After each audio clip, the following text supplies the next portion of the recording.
एक गैबी उसूल ये भी है कि जो चीज़ तक़सीम करोगे उसी चीज़ की तुम्हारे पास फरावानी हो जाएगी। फिर वो दौलत हो, इज़्ज़त हो, इल्म हो, मोहब्बत हो, दरगुज़र हो, खाना हो या आसानियाँ।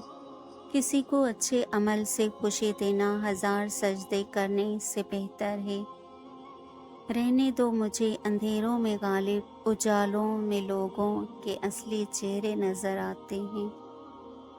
वक्त की तरह बन जाओ, कदर ना करने वालों को दोबारा ना मिलो। जब घरेलू फैसला करने के लिए बाहर के बंदे की ज़रूरत पड़ जाए तो समझ लें कि आपका ख़ानदान तबाह होने जा रहा है। छोटे लोग छोटी छोटी बातों को बड़ा बनाकर पेश करते हैं और बड़े लोग बड़ी बड़ी बातों को छोटा समझकर नज़रअंदाज कर देते हैं। पुराने लोग, पुरानी गाड़ियाँ, पुराने रास्ते, पुराने ख़यालात, सब कुछ पुराना ही अच्छा लगता है क्योंकि पुराने वक्तों की हर चीज़ में खुलूस था, मोहब्बत थी, वफ़ा थी। सजदों में गिरने से पहले उन लोगों को गले लगाएं जो आपकी वजह से अज़ियत में हैं, क्योंकि दिल आज़ारियाँ माफ़ नहीं होती। सारी ज़िंदगी कोई जीने की वजह नहीं पूछता, लेकिन मरने वाले दिन सब पूछते हैं कैसे मरा।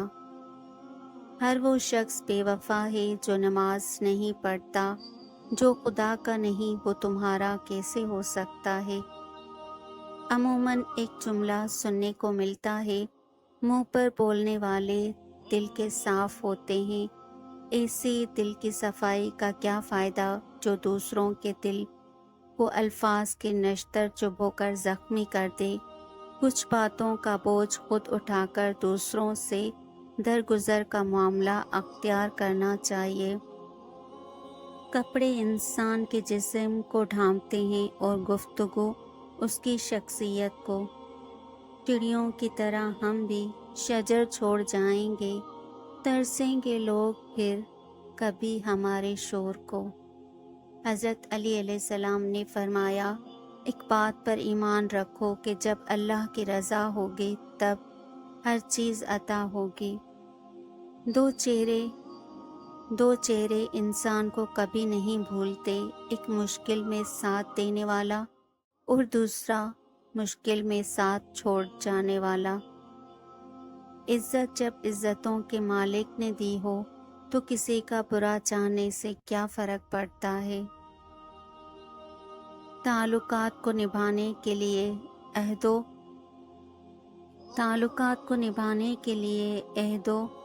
अहदो पैमाने की ज़रूरत नहीं होती। ज़रूरत होती है तो बस एक दूसरे से मुखलिस होने की। वो ताल्लुक चाहे दोस्ती का हो, मोहब्बत का हो, खून का हो या एहसास का। जिसे तुम्हारी अच्छी या बुरी आदत की परवाह नहीं वो दुश्मन है। जो तुम्हारी इस्लाह की फ़िक्र करता है वो तुम्हारा सच्चा दोस्त है। दो मुँह वाले सांप से बचना शायद मुमकिन है, मगर दो मुँह वाले इंसान से बचना बहुत मुश्किल है। अपनी ज़िंदगी के किसी दिन पर कभी भी अफसोस ना करें। अच्छे दिन खुशियाँ देते हैं, बुरे दिन तजुर्बा देते हैं, बदतरीन दिन सबक देते हैं और बेहतरीन दिन यादें बन जाती हैं। खुश्क रवैया रखने वाले उस दरख्त की मानद हैं जो फूलों और फलों से महरूम हो, ना बैठने वाले को साया दे और ना नज़र डालने वाले को खुशी पहुँचाए। हर किसी को हर बात का जवाब देना ज़रूरी नहीं होता। बहुत सी जगह पर वाकई दिल बड़ा करना पड़ता है, दरगुजर करना पड़ता है। हर कोई नहीं समझता आपको और हर किसी को आप समझा नहीं सकते। तालीम जिसके अंदर दाखिल होती है वो सादगी अख्तियार करता है और जिसके ऊपर से गुजर जाती है वो मॉडर्न बन जाता है। किसी ने मटके से पूछा कि तुम इतने ठंडे क्यों रहते हो? مٹکے نے مسکرا کر جواب دیا، جس کا ماضی، حال اور مستقبل سب مٹی سے بنا ہو تو وہ تکبر اور گرمی کس بات پر کرے گا؟ شعور کا پہلا درجہ خاموش رہنے کی عادت، دوسرا درجہ بدتمیزی کا جواب نہ دینا اور تیسرا درجہ بد اخلاق کا جواب اخلاق سے دینا۔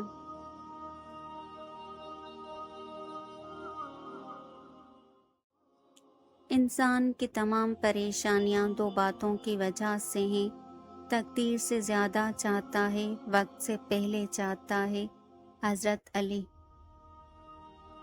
انسان چہرہ تو صاف رکھتا ہے جس پر لوگوں کی نظر ہوتی ہے، مگر دل کو صاف نہیں رکھتا جس پر اللہ کی نظر ہوتی ہے۔ عقل جتنی چھوٹی ہوگی زبان اتنی لمبی ہوگی، کیونکہ برتن وہی شور کرتا ہے جو خالی ہو۔ لباس قیمتی ہو یا سستا کردار کو نہیں چھپا سکتا۔ اپنے کردار کو اچھا کرو، ہر لباس میں اچھے لگو گے۔ اللہ ہر کسی کو آزمائش کے لیے نہیں چنتا۔ اتنی بڑی دنیا ہے مگر کچھ ہی لوگ اللہ کو پسندیدہ ہوتے ہیں، جنہیں یا تو اللہ اپنے قریب کرنا چاہتا ہے یا ہدایت دینا چاہتا ہے یا صابر بنانا چاہتا ہے۔ اس لیے اگر تم آزمائش کے لیے چن لیے گئے ہو تو شکر ادا کرو، جلد ہی تمہیں اچھا صلہ ملنے والا ہے۔ صحرا میں کشتی وہی بناتے ہیں جنہیں خدا کی رحمت پر بھروسہ ہو۔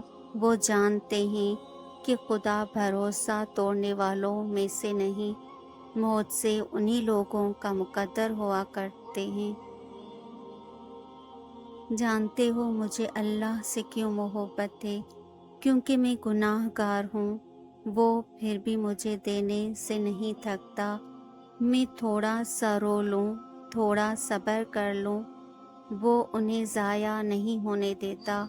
وہ قبول کر لیتا ہے جتنا بڑا گناہ کر لوں، وہ میری معافی پہ مجھے معاف کر دیتا ہے، اور میں نے صرف اور صرف اللہ کو اپنا بنایا ہے۔ میرے رب مجھے اپنا بے انتہا شکر گزار، بہت زیادہ ذکر کرنے والا، بہت ڈرنے والا، فوراً حکم بجا لانے والا، تیرے سامنے جھک جانے والا اور تیری ہی طرف لپکنے اور لوٹنے والا بنا دے۔ آمین ثم آمین یا رب العالمین۔ توبہ روح کا غسل ہے، جتنی بار کی جائے روح پاک صاف ہوتی ہے۔ توبہ کا خیال آنا ہی خوش بختی کی علامت ہے، کیونکہ جو اپنے گناہ کو گناہ نہیں سمجھتے وہ لوگ خسارے میں ہیں۔ جن کے دل ویران ہو جاتے ہیں ان کے پاس اللہ کی محبت کے سوا کچھ نہیں ہوتا۔ ان کے لیے دنیا ایک جیل کی مانند ہوتی ہے جس میں وہ رہ رہے ہوتے ہیں، اور ہر وقت اس جیل سے آزاد ہو کر اپنے اللہ سے ملاقات کے شوق میں ہوتے ہیں۔ سب چھوٹ جائے مگر رب سے رابطہ نہیں چھوٹنا چاہیے۔ اگر خود چل کر اس کی طرف نہیں جاؤ گے تو وہ غم بھیج کے تمہیں اپنی طرف رجوع کرا لے گا کہ تم سے زیادہ تمہارا رب تم سے محبت کرنے والا ہے۔ تو لوٹ آؤ اپنے رب کی طرف کہ دلوں کا سکون اللہ ہی کے ذکر میں ہے۔ تمہارا چاہا تمہارے رب کے بغیر پورا نہیں ہوتا، لیکن تمہارے رب کا چاہا تمہارے بغیر پورا ہو جاتا ہے۔ اس لیے اپنی چاہت کو اپنے رب کی چاہت پر قربان کر دو، وہ تمہاری چاہت کو مزید خوبصورت بنا کر تمہیں عطا کر دے گا۔ اور ہم نے تم کو ایک دوسرے کے لیے آزمائش بنایا ہے، کیا تم آزمائش پر صبر کرو گے؟ اور آپ کا رب خوب دیکھنے والا ہے۔ اختیار بھی بہت ہی بے وفا لفظ ہے۔ کب آپ با اختیار سے بے اختیار ہو جاتے ہیں پتہ ہی نہیں چلتا۔ آپ چیزوں کو کتنے ہی مضبوطی سے پکڑیں، وقت آنے پہ آپ کی گرفت سے نکل ہی جاتے ہیں۔